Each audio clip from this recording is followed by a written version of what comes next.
You're listening to the Hour of the Time. I'm William Cooper. And I'm Carolyn Nelson. And I'm Carolyn Nelson. And we'll get it together sooner or later here, folks.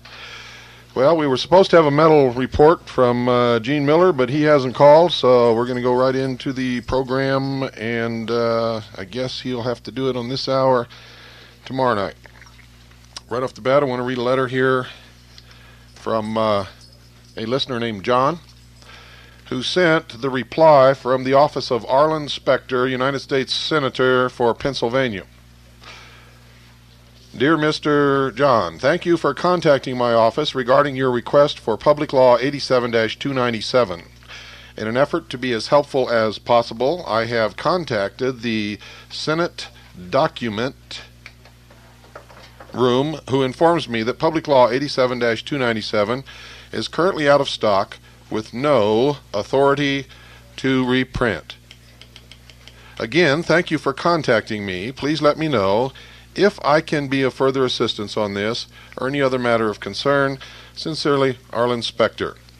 And John encloses a little note at the bottom. Dear Bill, this is the reply I received from the Specter staff to my request for Public Law 87-297 and State Department paper number 7277. I called Washington and told them that 87-297 can be found on page 652 of Volume 9 of Title 22, United States Code 1988 edition. I thank you for providing this information. I went on to inform the Specter staff that as a citizen I am entitled to be allowed to learn the law, and requested that they make a photocopy of the page specified and to send that photocopy of 87-297 to my location. I have received a copy of the booklet State Department paper number 7277 from the John Birch Society. It is exactly what you said it was, a written plan to disarm America. You've my permission to quote from these letters. God bless you, John. So, folks, don't let them get away with it. You see, since we ran the treason series, they have been telling you that the public laws are out of print and no longer available, and that is a blatant lie. Not only are they in print and available to all senators and congressmen in Washington, D.C., the Justice Department, the President of the United States, the Library of Congress, and every library in this country. So don't let these scumbag, creepo, treasonous traitors get away with it. Call them on it, just like John did. And make sure that you force their hand every single time. Otherwise, they will ride right over you.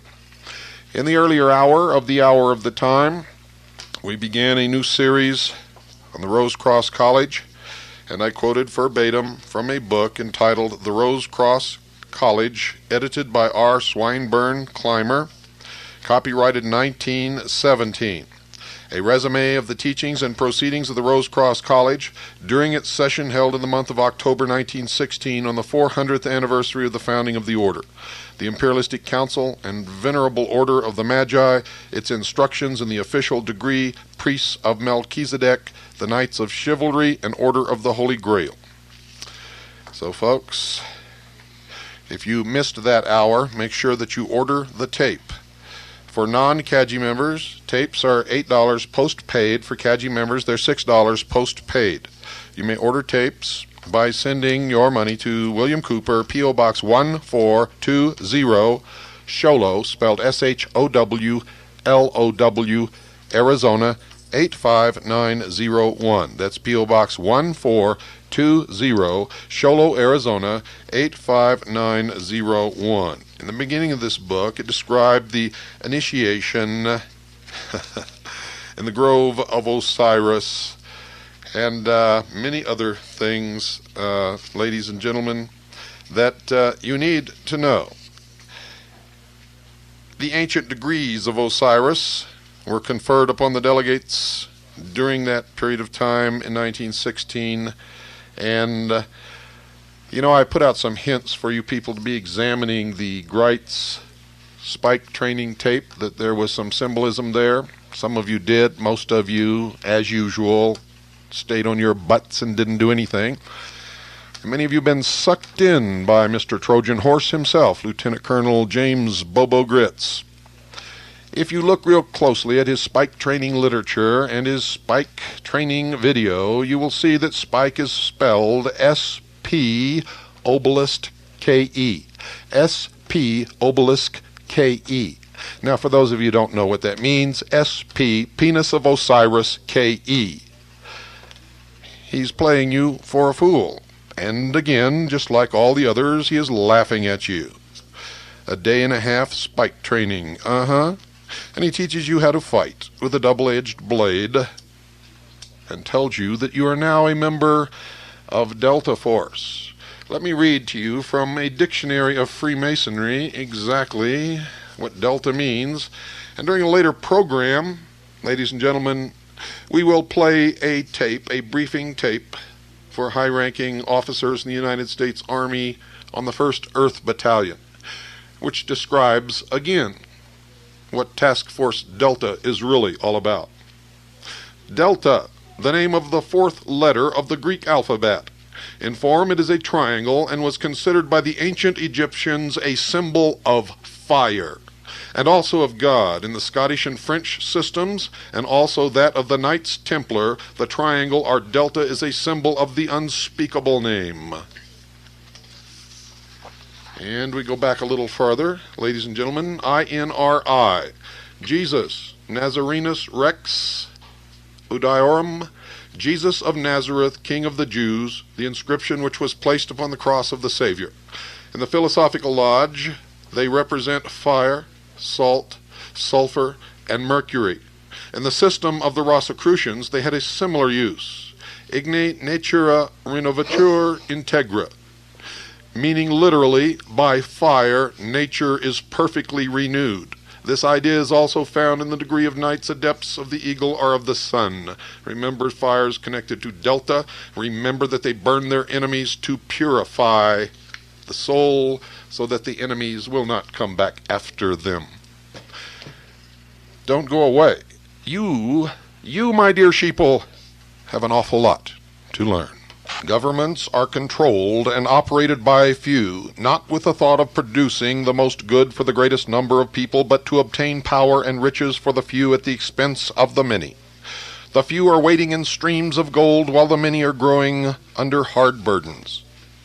In the myths surrounding King Arthur and the Round Table and those knights of the Holy Grail who were the forerunners of the Order of the Garter and other knighthoods, one particularly is worthy of interpretation, demonstrating as it does the use and abuse of power. The story of Merlin is soon told. Merlin was the son of no mortal father, but of an incubus, one of a class of beings not absolutely wicked, but far from good, who inhabited regions of the air. Merlin's mother was a virtuous young woman, who on the birth of her son entrusted him to a priest, who hurried him to the baptismal font, and so saved him from sharing the lot of his father, though he retained many marks of his unearthly origin. At this time, Vortigern reigned in Britain. He was a usurper who had caused the death of his sovereign, Moins, and driven the 2 brothers of the late king, whose names were Uther and Pendragon, into banishment. Vortigern, who lived in constant fear of the return of the rightful heirs of the kingdom, began to erect a strong tower for defense. The edifice, when brought by the workmen to a certain height, 3 times fell to the ground without any apparent cause. The king consulted his astrologers on this wonderful event and learned from them that it would be necessary to bathe the cornerstone of the foundation with the blood of a child born without a mortal father. In search of such an infant, Vortigern sent his messengers all over the kingdom, and they, by accident, discovered Merlin, whose lineage seemed to point him out as the individual wanted. They took him to the king, but Merlin, young as he was, explained to the king the absurdity of attempting to rescue the fabric by such means, for he told him the true cause of the instability of the tower was its being placed over the den of 2 immense dragons whose combats shook the earth above them. The king ordered his workmen to dig beneath the tower, and when they had done so they discovered 2 enormous serpents. the one white as milk, the other red as fire. The multitude looked on with amazement till the serpents, slowly rising from their den and expanding their enormous folds, began the combat. When everyone fled in terror, except Merlin, who stood by, clapping his hands and cheering on the conflict, the red dragon was slain, and the white one, gliding through a cleft in the rock, disappeared.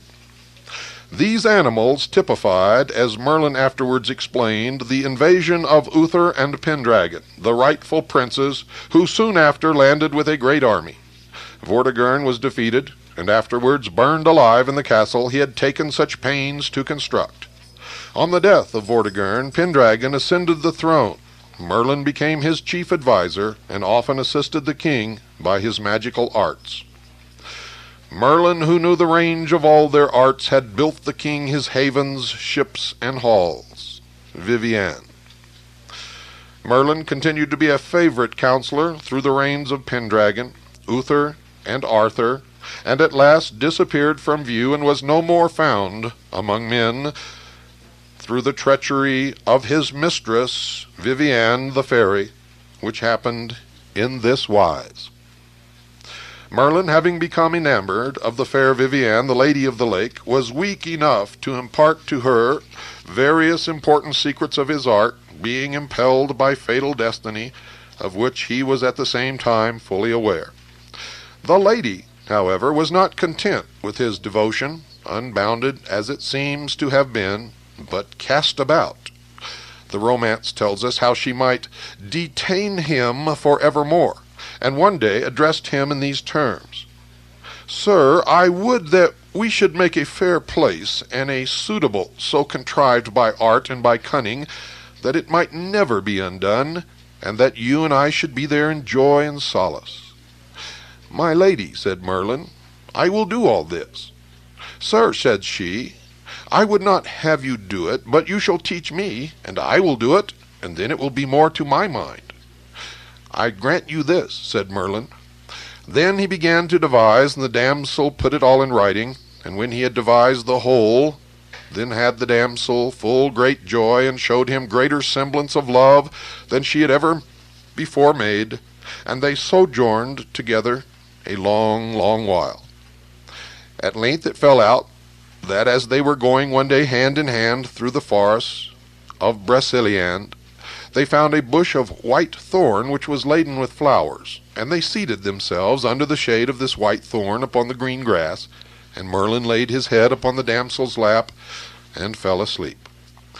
Then the damsel rose and made a ring with her wimple round the bush and round Merlin, and began her enchantments such as he himself had taught her. And 9 times she made the ring, and 9 times she made the enchantment, and then she went and sat down by him, and placed his head again upon her lap. And when he awoke, and looked around him, it seemed to him that he was enclosed in the strongest tower in the world, and laid upon a fair bed. Then said he to the dame, "My lady, you have deceived me, unless you abide with me, for no one hath power to unmake this tower, but you alone." She then promised she would be often there, and in this she held her covenant with him. And Merlin never went out of that tower, where his mistress Vivian had enclosed him, but she entered and went out again when she listed. After this event Merlin was never more known to hold converse with any mortal but Vivian, except on one and only one occasion. Arthur, having for some time missed him from his court, sent several of his knights in search of him, and among the number Sir Gawain, who met with a very unpleasant adventure while engaged in this quest, happening to pass a damsel on his road and neglecting to salute her, as all true knights should. She revenged herself for his incivility by transforming him into a hideous dwarf. He was bewailing aloud his evil fortune as he went through the forest of Broceliande, when suddenly he heard the voice of one groaning on his right hand, and looking that way, he could see nothing save a kind of smoke which seemed like air, and through which he could not pass. Merlin then addressed him from out of the smoke, and told him by what misadventure he was imprisoned there. Ah, sir, he added, you will never see me more, and that grieves me, but I cannot remedy it. I shall never more speak to you, nor to any other person, save only my mistress. But do thou hasten to King Arthur, and charge him for me to undertake without delay the quest of the Sacred Grail. The knight is already born, and has received knighthood at his hands, who is destined to accomplish the quest. And after this, he comforted Gawain under his transformation, assuring him that he should speedily be disenchanted, and he predicted to him that he should find the king at Carduel in Wales on his return, and that all the other knights who had been on like quest would arrive there the same day as himself. And all this came to pass, as Merlin had said. Now the interpretation of this story, ladies and gentlemen, goes something like this. To those questioning the statement that men were ever born half human, as it were, or that Merlin could be the son of an earth maiden and an inhabitant of another sphere, are referred to the Bible. You see, it says, quote, sons of the gods, seeing that the daughters of men were fair, had intercourse with them, and children were born, unquote. Throughout the scriptures, incubi, beings of the air, are called gods. The soul, before it became submerged in matter, dwelt in a negative sphere, according to the mysteries, knowing neither good nor evil, never having had experience. The infinite allowed the souls to incarnate in flesh, that they might eat of the tree of life, and learn of life and death, good and evil. Now remember, this is the philosophy of the mysteries. It is in no way what I believe. The incubi, possessing not the four elements fire, air, earth, and water, cannot know immortality, but their children, through the instrumentality of earth mothers, pass under the law of humans, and having lived upon the earth may receive the blessing of immortality. Now remember the definition of the inscription placed upon the cross above Christ's head, the definition that I read to you from the dictionary of Freemasonry. To secure this great boon, the mother of Merlin summoned the priest, that through the power of priestly invocation he might be bound to earth and earth conditions. It was believed in those early days, and there's much truth back of the assertion, that the influence of the church being invoked was powerful enough to counteract or at least neutralize any inherited evil characteristics. It proved impossible to erase all traces of Merlin's non-earthly parentage, for he possessed an innate knowledge of the mysteries and also the power to use magic. Vortigern, the usurper who succeeded to the throne through murder, was in league with the black magicians. He consulted astrologers who prescribed a blood sacrifice to prevent further disaster. Now, the early knighthoods consisted of two classes of men: those allied with the black magicians who resorted to blood sacrifice and other fiendish practices to appease the gods, and those who, seeking the Holy Grail, defended their religion, country, and womanhood. The building of the tower and its demolition may be interpreted in symbolic language as man, in whom the higher and lower principles are constantly in a struggle for supremacy. Red signifies evil, while good is always represented by white. That was carried over in the old westerns, where the good guy always wore the white hat and the bad guy always wore the black. Merlin, a knight by birth, understanding both black and white magic, advised Vortigern to free the two demons and allow them to battle to the death. Remember, these are the demons within man. The fight ended in the vanquishment of the red dragon, or evil, symbolic of the final event in every struggle between good and evil forces. This was the beginning of the downfall of Vortigern. Having depended upon evil for support, he was left helpless at the death of his ally. With the return of Uther and Pendragon and their armies, Vortigern was defeated and burned alive in his castle. Now, translated with the aid of symbolism, the defeat would read as follows, ladies and gentlemen. Every life devoted and upheld by evil forces sooner or later faces destruction. When his race is run, the powers of good forsake him, and evil continues the work of annihilation. Every human being is given the power of choosing whom he will serve. If he surrenders to evil, he, not God, pronounces his doom. But thou avengest what men commit against themselves, seeing when they sin against thee, they do wickedly against their own souls, and iniquity gives itself the lie by corrupting and perverting their nature. And, of course, the end is darkness, death, destruction. Merlin, because of magical arts, was chief advisor to the new king. White magic in the knightly brotherhoods was a religion scientifically based on demonstrable laws, manifested through invocations. Though strong, there was one weak spot in the armor of Merlin. The beauty and seductiveness of a woman brought him to desolation. Through the weakness of his love nature, he permitted himself to break the greatest of all oaths, that oath of secrecy taken by all knights to protect the secrets of the order even to the death. The result, ladies and gentlemen, was automatic. The law is inexorable. Those who betray shall be betrayed. Entrusting to the love and loyalty of the woman whose secrets committed to his keeping, he made her the executor of the decree of his oath. In taking the oath of knighthood, man is supposed to be free from all slavery, whether sex or habit, before presenting himself for membership. Otherwise, he but places himself in a position of peril and jeopardizes his soul. The legends of Merlin and Samson are alike in outline and meaning.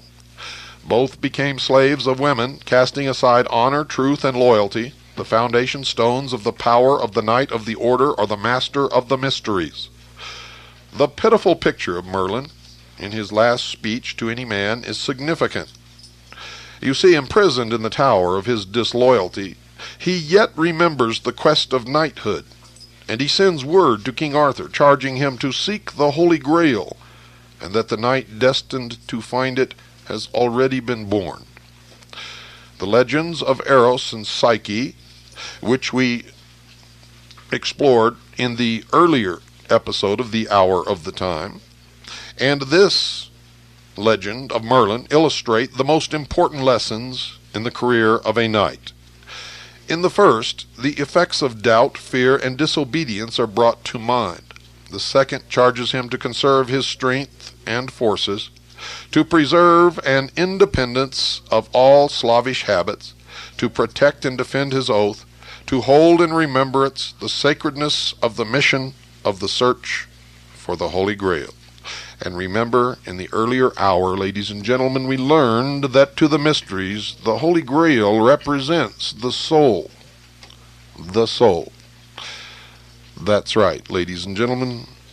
And they don't even believe that most people have a soul until they prepare the body to receive it. So, you are learning.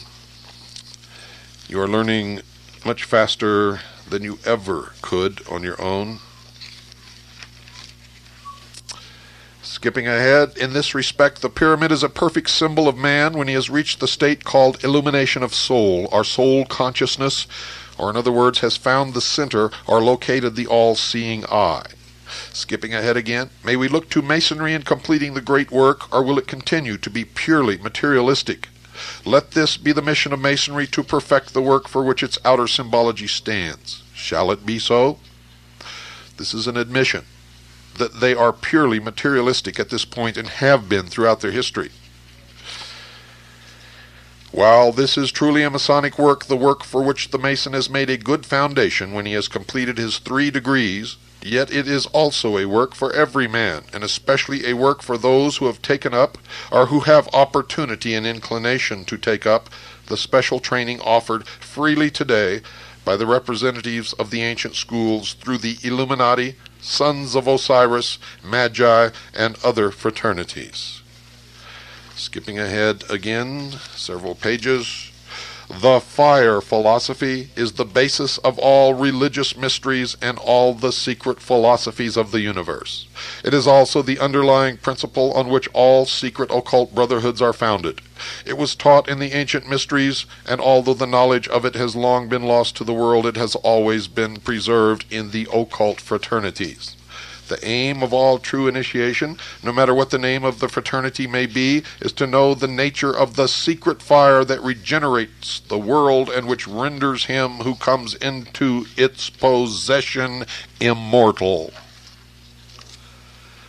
The mystic has always held that Masonry was one of the bases upon which religion was founded, that the mysteries of Masonry, when fully understood, are the same as the ancient mysteries, and therefore the mysteries of religion itself. The way to godhood: be thou a man, and thou mayest be a god. Be a man, and thou mayest be a god. This is the divine command of the new age. The new commandment teaches how to live, that manhood shall be the first great stage of growth, and that godhood may follow manhood. Lieutenant Colonel James Bogrites is a 32nd degree Freemason of the Scottish Rite. He is a member of the Mormon Church and has been initiated in the temple ceremony in which it is revealed to him that Lucifer is the god that he follows, that Christ had his chance on earth and failed, and that it is Lucifer's turn. This can be found and referenced and confirmed fully in a book entitled The God Makers and in the videotape by the same name. Don't go away, folks. We'll be right back. And now, ladies and gentlemen, we move to another book entitled The Teachings of the Masters, the Wisdom of the Ages, an exposition of the ever-active and constantly operating spiritual laws, applicable not only to the regeneration of man, changing mortality into immortality, transmuting the Son of Man into a Son of God, but equally potent in helping man to achieve success and economic independence, health, strength of body, and the peace of mind and heart called heaven. Below that is the symbol of a Christian cross, upon which is the caduceus, two serpents entwined about the winged staff. Enlarged and completely revised, together with many additions by Reverend Dr. R. Swinburne Clymer, Director General Church of Illumination, Supreme Grand Master of the International Confederation of Initiates, Supreme Grand Master of the merged occult fraternities comprising the Priesthood of Ith, the Rosicrucian Order, the Secret Schools, the Hermetic Brotherhood, Fraternitas Rosicrucis, Temple of the Rosy Cross, the Order of the Magi, Sons of Isis and Osiris, Illuminati Americani, which translated means the American Illuminati. Published by the Philosophical Publishing Company, Beverly Hall, Quakertown, Pennsylvania. Copyright 1952 by Beverly Hall Corporation, all rights reserved. Prologue. Early in the year 1916, instructions were received from the Count M. de St. Vincent, Supreme Hierarch of the Fraternitas Rosicrucis, to make preparations for a sacred convocation on the 68th anniversary of the establishment of the Supreme Grand Dome of the Fraternitas and associate organizations as established in America by Dr. Paschal Beverly Randolph. At this convocation, which was to convene on June 1st, 1916, the neophyte body was to be informed of a crisis that would be the beginning of the enslavement of the people of America in a manner so insidious that they would not be aware of it. America was to become engaged in a war that would be only the beginning of greater wars. It was prophesied that an effort would be made to destroy the Christian religion so secretly and silently that only the alert and elect would be aware of this activity. This effort is in full bloom today and is making atheists out of millions, even before their churches are destroyed, the reverse of what has happened and is happening in other countries.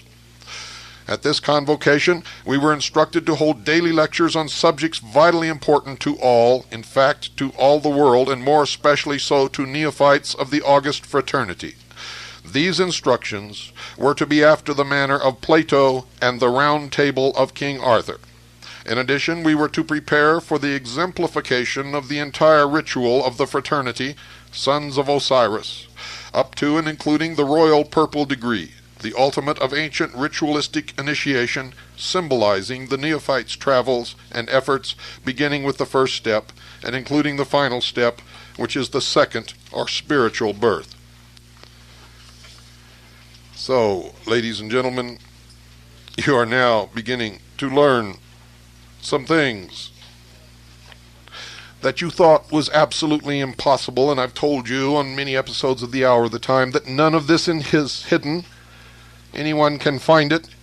Anyone, that is, except sheeple who are too lazy to get up and look. Those who will may. I am a messenger. Do not doubt that ever. And the message that I am bringing you is clear. It is concise, and there can be no mistake in its interpretation. You must wake up now or be enslaved. The war has begun many years ago. The war was declared by our enemies upon us. We are absolutely within our rights to restore our nation using any method or any manner that is required in so doing. You had better listen. Some years ago, R. Swinburne Clymer, following his graduation as a physician and author of many books, among them The Mysticism of Masonry, The Rosicrucians, Their Teachings, The Mysteries of Osiris, a book for members only, The Philosophy of Fire, Soul Science and Immortality, and more than 30 other works, bought a mountainous tract of land, and on this was built Beverly Hall, an assembly hall, press room, chemical laboratories, which surrounded by orchards, vineyards, and rose gardens, set amongst terrace lawns, presents a splendid combination of the beautiful and practical, and upon the front lawns there are perfect duplicates of the 3 pyramids of Giza. And to this was added the mystic or arcane. For folks in a secluded and wooded tract of 50 acres of this land, an artificial lake was built from a mountain stream, a throne room erected for the explication of the royal 3rd degree of Osiris, and the seal of Solomon built under the protection of a mighty oak. The Temple of the Sun, an exact duplicate of that in the outer courtyard of the Vatican, an exact duplicate of the separated 4 sections of that which can be found in Dealey Plaza. The obelisk, the Phallus of Osiris, which can be found in New York, in London, in the Vatican, and in Dealey Plaza. The Grove of Osiris, represented in Dealey Plaza by Elm Street. Wake up. During the period of the convocation, the teachers and delegates delivered many lectures on the subjects of eugenics, scientific motherhood, code of ethics, spiritual Christianity, and that's a laugh when you discover what it is, initiation, reincarnation, soul development, the 4-square man, mystic significance of the seal of the United States, and other important subjects, all interpreted in their arcane significance by the masters of the sea, spelled S-E-E. Moses was well versed in all the mysteries of Egypt, while Joseph took the Nazarene to Egypt, where he was educated. The Nazarene, ladies and gentlemen, is Jesus Christ. This is what they claim. They claim that no ceremony of the greater mysteries was ever permitted unless the circle or seal of Solomon, also known as the sacred seal of equilibrium, had been previously prepared. Since the fall of Egypt and the Temple of Solomon, the seal has received little or no attention except by a limited few students and neophytes of ancient religion and the mysteries. During the first week in June, in the grove so carefully prepared for the dramatization of the ancient initiation into the mysteries of Osiris, the ritual in its entirety was reenacted by those present. The seal of Solomon, which had been especially built for the purpose, was dedicated on June the 11th, 1916, in the presence of the members and delegates of the Rosy Cross, some of whom were natives of Germany, England, and White Russia. This was in accordance with and after the manner of the system practiced by the ancient initiate priests of Egypt and the altar in the Temple of Solomon. On the night of June 13th, the first section of the delegation, including those of the order taking part in the initiation, assembled in the grove of Osiris under the majestic oak, the whole illuminated from a central powerhouse prepared for the initiation ceremonies of the ancient mysteries of Egypt in 3 degrees and 6 scenes. 3 degrees and 6 scenes, represented by the number 18, are 666. It is the number of a man. That man is the illumined man who has passed the travails of the 3 degrees in 6 acts. It is the man. It is the Antichrist.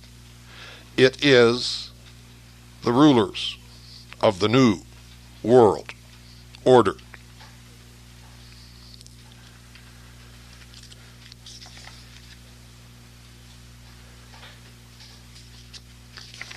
I'm going to skip ahead. Ladies and gentlemen, for we must go to that portion that is relevant to what you need to learn tonight. And we will continue. If we do not finish tonight, and I guarantee you we will not, we will finish sometime in the future, but we will continue on consecutive nights with this until we do. Few Americans of the present day have the slightest idea of how fortunate they are and that they are living in the greatest, freest nation that ever existed, despite its many shortcomings. Now remember, I'm reading this from the book Teachings of the Masters.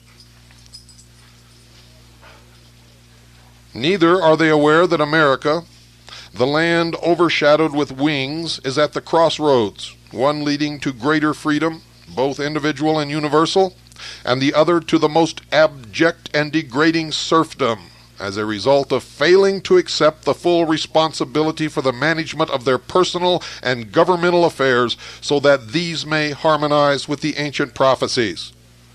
Remember, I warned you, and I told you that is exactly what is happening. This was the great experiment. If you had proven worthy, this could have been the New World Order, sheeple. A still lesser number are aware that the history of America from its very beginning to the end of its days, whether for good or ill, is told in its seal, exactly as I have told you on past programs. While only the very few know that their own destiny is irrevocably interwoven with the destiny of America, America the last trying chamber for human souls, and that when this trial is over, either heaven or hell will reign supreme. Few care, because they selfishly think only of themselves. They forget the future welfare of their sons and daughters. And of course, we saw that when you all patted your sons and daughters on the butt and sent them off to die in a war in the desert in the Middle East, all the while claiming that they were going off to fight for their country, you fools. Desert scam. An old saying has it that familiarity breeds contempt. As a corollary to this, there should be another maxim. We are blind to that which we see so frequently. Most Americans, even though the spirit of America dwells within them, are actually only dimly aware that the great seal of the first actually free country in the world shows an eagle a constellation of stars, an olive branch, and a set of 13 arrows. This is the seal we all know. Symbolically, the eagle overshadows the land by its protective wings, but only as long as man proves worthy of such overshadowing or protection. Man has the power to destroy the eagle that overshadows or protects him. The constellation of stars indicates that the founders of America accepted the absolute law that has governed the drama of heaven since the beginning of the world and must be accepted and obeyed in this new world. The olive branch is the symbol of peace and friendship, held out to all who are willing to forget and completely root out from their consciousness the degeneration of old worlds and elect to live in the spirit of the new world, or the new age. The 13 arrows are symbolic of the wars which are part of the drama in the heavens, and the wars that must be waged against all evils as well as all evil individuals if man's freedom is to be maintained. It is each and every citizen's personal responsibility to eternally fight against these individual and universal evils. There is the prophetic reverse side of the seal, uncut because the time is not ready for the prophetic fulfillment, which was known to few others than the philosophic initiates prior to its profane and premature use on the American $1 certificate. Several attempts have been made to cut this reverse side of the seal, but in each instance an invisible hand or force restrained the effort.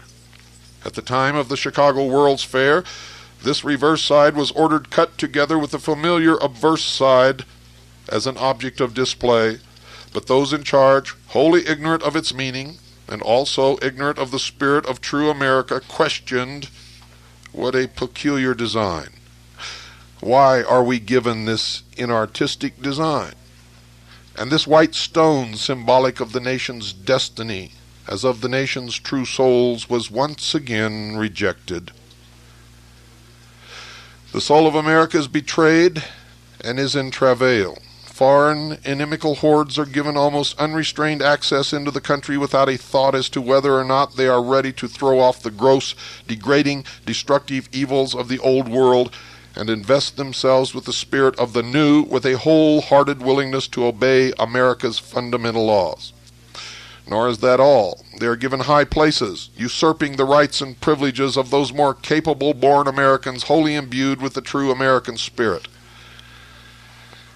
If you have ears and you can hear, and eyes and you can see, you will begin to understand what the author is saying within a few more paragraphs, and you will be shocked. This helps bring about the gradual degradation of all that is truly American. So much so that the eagle whose wings overshadow America is gradually folding her wings and withdrawing heaven's protection.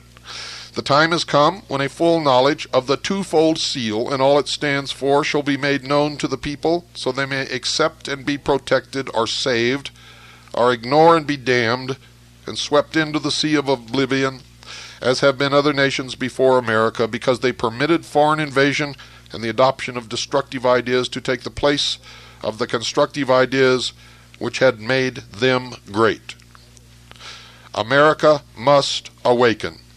She must be awakened by one means or another. Her own safety and the welfare of her own people must be protected against all foreign spawned ideologies, born as the result of selfishness and defiance of God himself, and all his laws, laws which throughout the eons have preserved the world and the drama of heaven. Through the peoples of nations unnumbered have perished as a result of their own disobedience and degradation.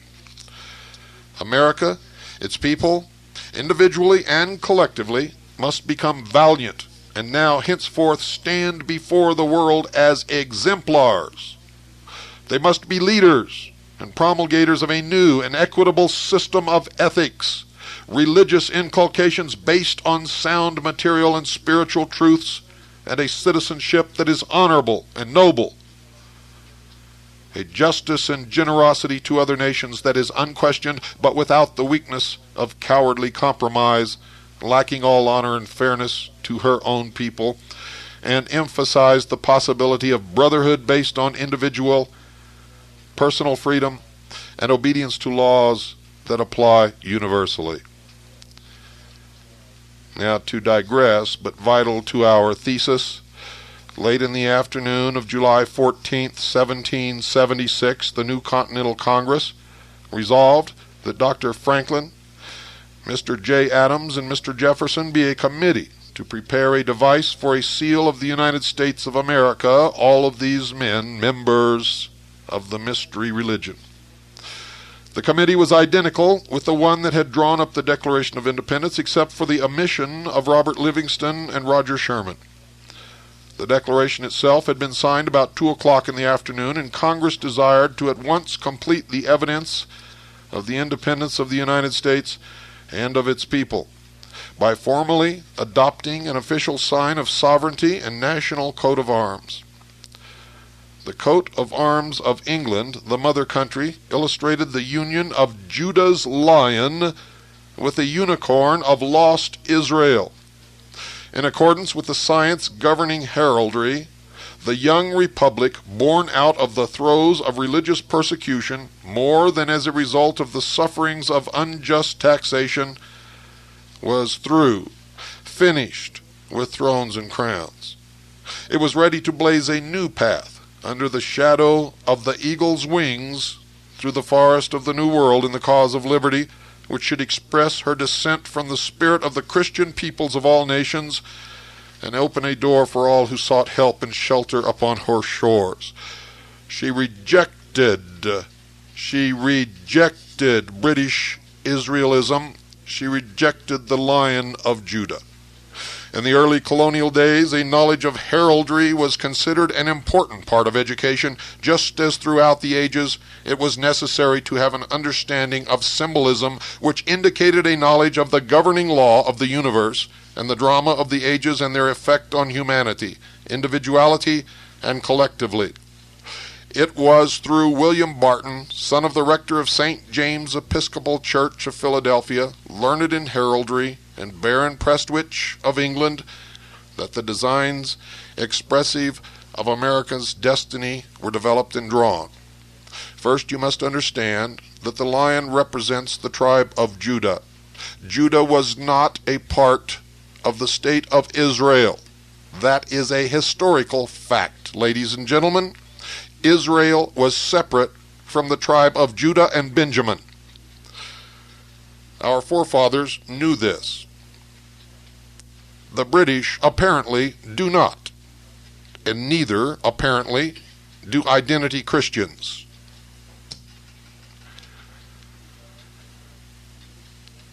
The two sides of America's seal express in heraldry the countless ages of the evolution of man. This evolution had its beginnings even before the time of the so-called or misinterpreted fall of man. The seal symbolizes man's progress in Egypt, Eagle Land, America's actual fatherland, where for a time a wondrous race incarnated to build an unexplainable and inconceivable monument as a symbol of and memorial to the knowledge imparted to her by the more ancient Atlantis, and this is confirmation of everything that I've been telling you about the beliefs of the mystery religion. The ancient memorial or altar, the Great Pyramid, unites in a blaze of glory with the later building of King Solomon's temple as a prophecy of the coming of a master teacher, the Nazarene. He should be trained, taught, and initiated in the Eagle Land and bring into manifestation the human spiritual temple, perfecting the Son of Man into the Son of God as a fulfillment of ancient prophecy that in this same Egypt there should remain an altar where light should shine in the land of darkness. Another prophecy by Isaiah in symbolism connected the land of Egypt, or Eagle Land, with the land overshadowed by the wings of the eagle, America. Where there is an altar, Statue of Liberty, upon which is burning the light of freedom for all who accept the law and are worthy of their freedom. This great pyramid, an altar at the center of the earth, symbolic of man's spiritual or soul center, recognized as a temple of the highest initiation, was emblematic of the perfect man, foursquare of body, mind, spirit, and soul. Where have you heard, as I raised my hand to the square, or as I raise my arm to the square? Its white copestone symbolizes the attainment of immortality or cosmic consciousness, and you hear that throughout the New Age movement. It represents the measure of the earth as well as that of the universe, as also the evolution of physical man through those countless ages of reincarnation, now drawing to a restricted time, a time in which man will revert in his evolutionary path or will become God. The last Cumine song now comes, wrote Virgil, and prophesies that a race should arise which would be the offspring of all races except those who isolated themselves, and bring about the end of the ages of iron or war, ushering in the golden age, an age of honor, personal responsibility, and obedience to the divine law. It was therefore fitting that the mottos upon the reverse side of our seal, above and below the pyramid, should be taken from Virgil. Annuit Septus means prosperous in our daring, and Novus Ordo Seclorum means a new world order. It is well to constantly keep in mind the term select, because it is only the obedient, hence the select, that may or can reap the benefit of the reacting law. What unadulterated bullshit. Good night, and God bless you all.